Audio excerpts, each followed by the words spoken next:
Comando PNTL sugere ba jovem sira atau cumprir lei nebe hatur no vigor ona ihan nação RDTL. Comandante Geral PNTL, Comissário Geral Polícia Henrique da Costa, hatou questão ne relaciona ao jovem sira husi grupo arte marcial balon nebe UPF captura tamba ultrapassa a fronteira ilegal foi em lalais ne. Tamba ne Comissário husu ba jovem sira atu haturo comportamento diak. Tuir lei nebe hatur ona e a Constituição RDTL. No banhira acontece becação sira nebe contrabando ne hatudo cidadãos la obedece kala leal ona ba regra no lei nebe vigor ona e nação ne. Sim, iremos hoje ita hato ba ya comandante unidade especial da polícia ita husu para aturannya serviço em coordenação comando sira e fronteira nya. Por exemplo, anesan Suai, Bobonaro, Kusi e serviços relevantes selo. Anesan informação da polícia, UPM, unidade especial polícia, serviço secretário J2 força ninian, SNI ninian, nomos, itu na comunidade sira. Itu serviço muito para aturannya kita prevene crime sira sana iha fronteira ninian. Ita hatene kata hon número nego ita iha nene difícil, mas quando hanesa ita serviço dia ko parceiro sira selo, ita vele prevene iha fronteira no assegura fronteira iha luta.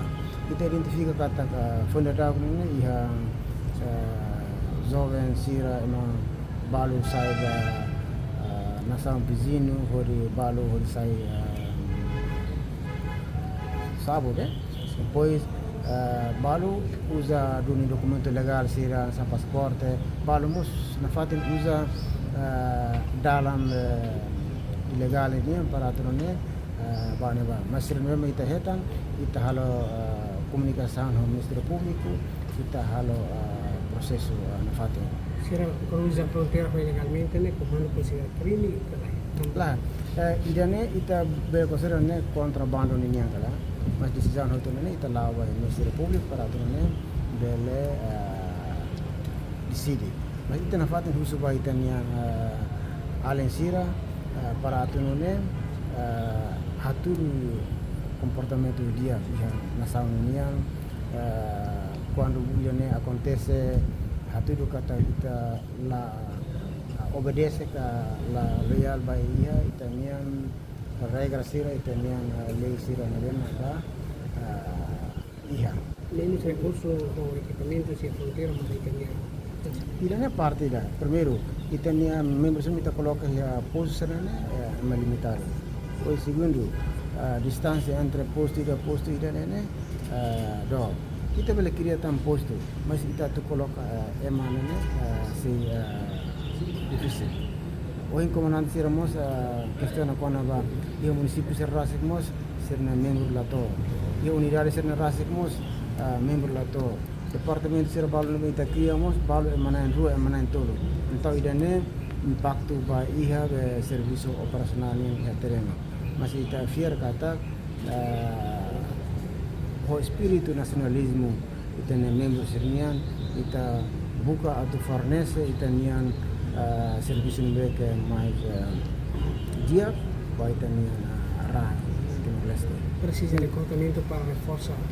Com certeza recrutamento kita precisa, kita acompanha cada processo toma grande, kita tem espaço excelência ministro união para mais cria secretariado, comissão para turune bele realiza recrutamento. Bebe decreto governo publicam kana decreto governo mas ita kan ia ministro interior na ita la vele hal buat turun dem sida ki orientação rumah excelência ministro po ita halo bagi asa significa recrutamento de reforça livre fronteira colocação de marcas de fronteira ni mai utama tele polisi ba pois mitare agora nesse tama polisi dan colocar ni fronteira ni bahar serena ba mai tama ni informação polisi lá e pois mahare devemos bele para tuba tama ya unidade sira importante polícia. Portanto, foi na Laisne PNTL lihusi unidade de patrulhamento fronteira, captura cidadão balong e fronteira terrestre Batugre, maioria sira nebe batuir graduação Jacinto e nação Indonésia. Reportagem Melania Conceição, Televisão Timor Post. Janela informação ba Emogoto. Atua tem informação atual dia Clio. Kita haluha, hane yang botão subscribe, like, halo comentário no Fahe Tutang ba media sosial hotu.